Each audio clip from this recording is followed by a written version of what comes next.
The Inner Peace Workshop. Hi again, friends.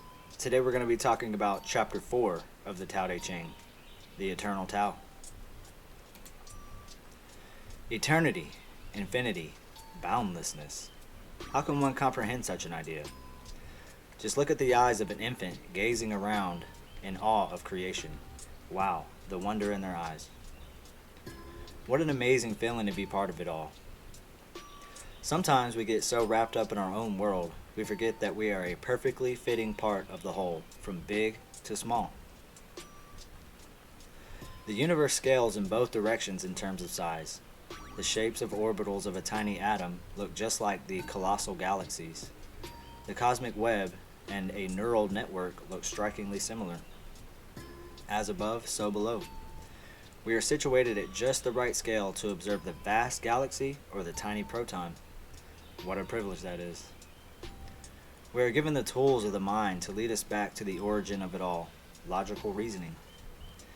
If you look inside yourself, you will see that you are just as vast and just as great as the Tao itself. Subtle reasoning like this are clues that lead us back to the source. The universe is eternal and infinite. There is no Big Bang, there is no dark matter, there is no dark energy. Scientists use the term dark to describe their ignorance of the truth, not the phenomenon itself. Dark matter was invented to explain why stars on the edges of galaxies are moving faster than the mass of the galaxy would allow. There is a supposed halo of this inert matter surrounding every galaxy. Yet no detection of dark matter has ever been made, despite billions of dollars being spent on the search. Just take the Large Hadron Collider, for instance. Dark matter is simply dust and cold plasma flowing in what's called Birkeland currents. They're a helical structure, also known as a force-aligned current, and flux tubes. These currents are the mechanism by which everything in the universe is connected. These currents are the cosmic power lines that make up the circuitry of the cosmos. Phenomena like the aurora, the sun, and even the galaxies themselves are powered by these currents.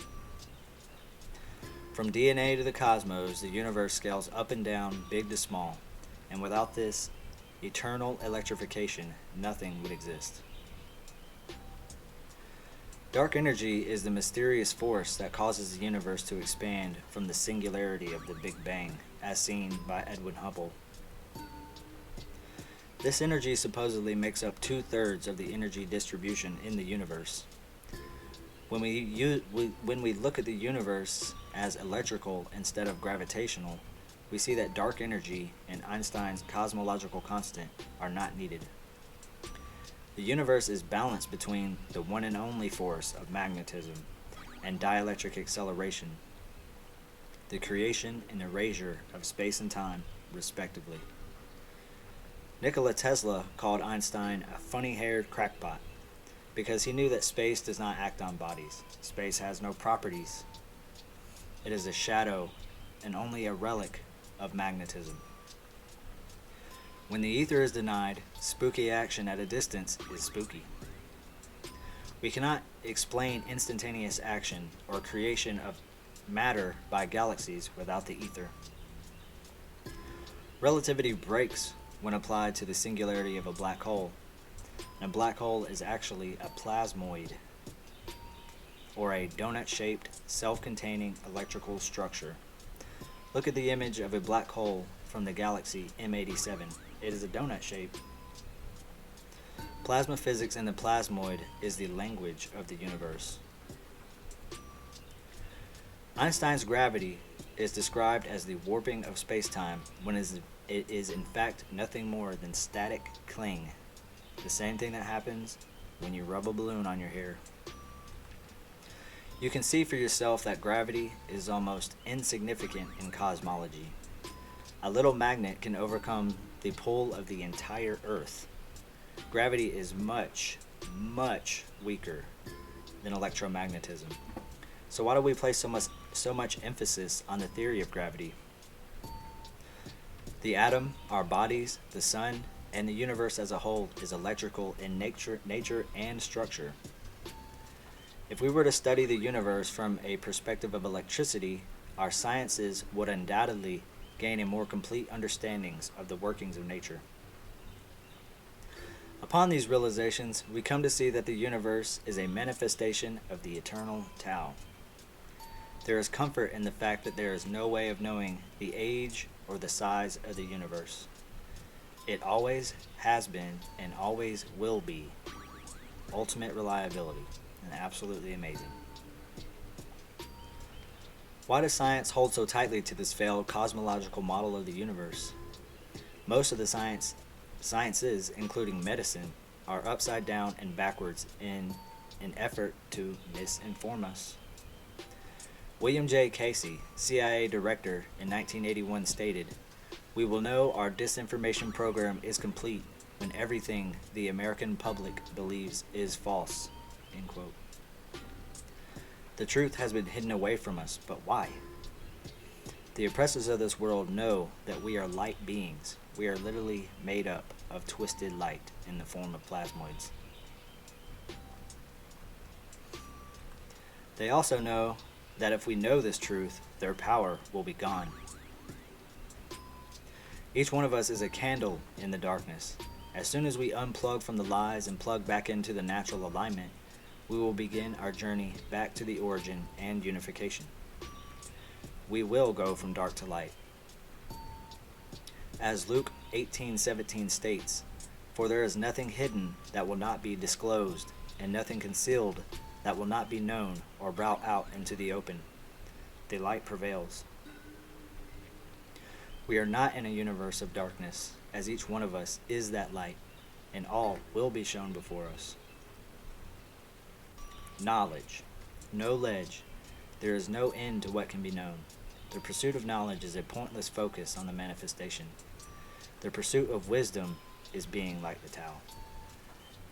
We must be humble in order to unlock these secrets. Look at a simple glass of water. What is it? Electrons and protons? What are you? Are you your body or your mind, or are you something deeper?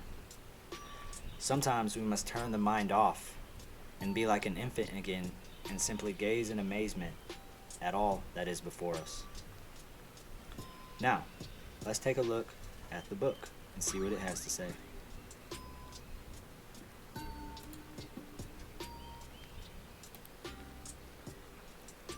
The Tao Te Ching, the Book of the Way.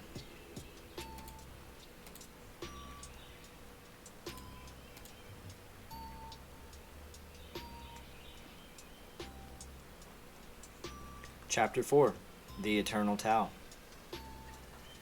The Tao seems empty, yet it is never exhausted. Oh, it is profound. It existed before anything.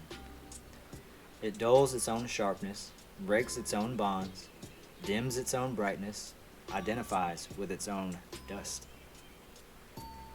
Oh, it is peaceful. It is infinite, eternal. No one knows from where it came. It is older than the gods. Verse 1. The Tao seems empty, yet it is never exhausted. The Tao is the canvas for all of creation. Everything arises from it and returns to it, recycling all things perpetually. It has no edges or boundaries, no limits or restrictions. It is an empty room, a clean table. It is a wide open field. It is a vacant space, a blank page, and a free stage. It is available to anyone willing to use it for whatever purpose they desire. It does not contest, it only cooperates. It does not argue, it only facilitates. It is the scaffolding for the construction of ideas. When using the Tao, the possibilities are endless. Verse 2. Oh, it is profound. It existed before anything. The Tao is ageless and infinite, subtle yet fully expressive. It would not be the Tao if something could exist before it, only a manifestation. If the Tao, only the Tao can point to itself, its greatness lies in its lack of identity. This greatness allows the Tao to exist for all and for all to return to it. To be like the Tao is to realize that you are a perfect fit in the universe. There is no passage of time for the Tao. It always has and always will endure. Verse 3. It dulls its own sharpness, breaks its own bonds, dims its own brightness, identifies with its own dust. The Tao seeks to balance the universe. Any extreme is countered by the opposite extreme until a unity is reached where identities and characteristics merge to form a oneness. Inherently, the universe is polarized, yet it seeks the lowest energy state to be closest to its true nature.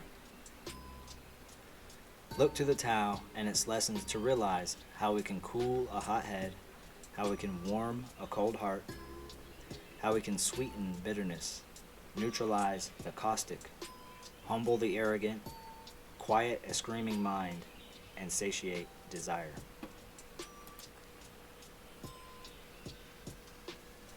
Verse 4. Oh, it is peaceful, it is infinite, eternal. At the end of all things is the ever-present Tao, serene and blissful. It is perfectly still and quiet. It listens and hears all thoughts, hopes, ambitions, wishes, and prayer. Being like the Tao is ultimate reception, unencumbered by any opinion. It does not get offended or upset by anything for any reason.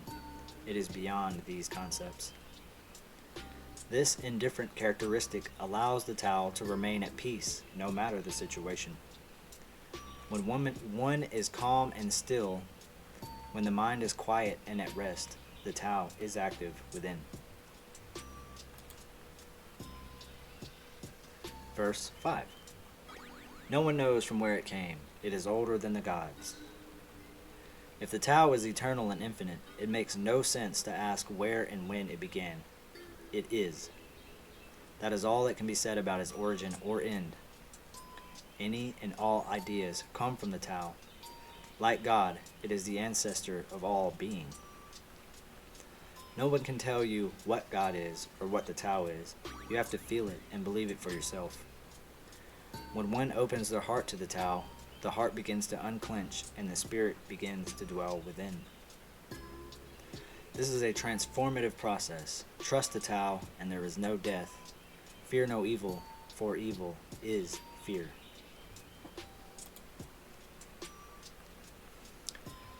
Thanks for watching. I'd like to share a short story with you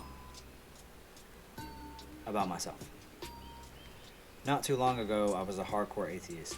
I denounced God and even distrusted and disliked the idea altogether.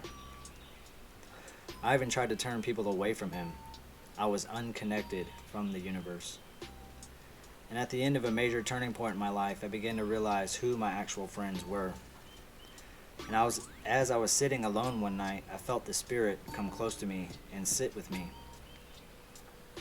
There were no words or movements, it was just a subtle exchange of energy. It felt like a warmth or a reassuring presence. It felt like an old friend had come to visit. I'm not really sure how to describe it. It just felt like a welcoming, a warm welcoming. My hardened heart was softened and everything began to change. And even if we turn from God, He never turns from us. As told in Isaiah 41:10, fear not, for I am with you. Be not dismayed, for I am your God, and I will strengthen you. I will help you. I will uphold you with my righteous right hand. And as with electricity and the ether, God rules from His right hand. Thank you so much for watching. If you have a question or a comment, please leave them below. Also, if you want to, you can shoot me an email and we'll chat. Thank you.